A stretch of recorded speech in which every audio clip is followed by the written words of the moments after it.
EU won't be able to deal with the consequences. Professor RIPS Barnier's no-deal threat.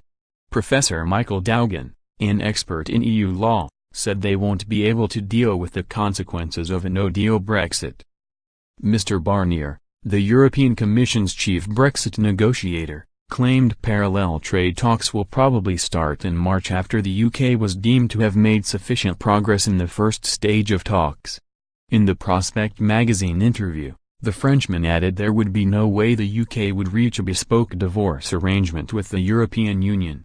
Speaking to the House of Commons Brexit Select Committee, Professor Dougan, professor of European law at the University of Liverpool, said a deal becomes more likely the closer we move to the final Brexit date.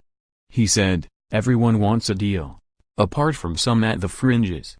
One of the difficulties as well is that more than time goes on and the closer we get to an actual withdrawal date, having banked all of this on sorting these problems out amicably by agreement through multilateral processes, the less likely is people can whiz away. They won't be in a position to deal with the consequences themselves anyway, not in a way that won't cause serious disruption to their own citizens and businesses." Mr. Barnier has since backtracked on his tough stance under reported pressure from EU member states and agreed the UK will be offered a tailor-made trade deal. The chief negotiator's conciliatory remarks came after his deputy, Belgian official Stefan de Rink, told an event in London earlier this week that Britain's new relationship would be bespoke.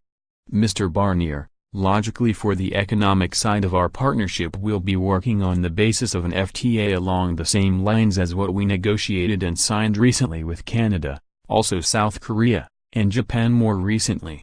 There are of course differences between these different models because each of these cooperation models, each of these trade models is, of course, tailor-made and specific for the country with which we're signing these agreements.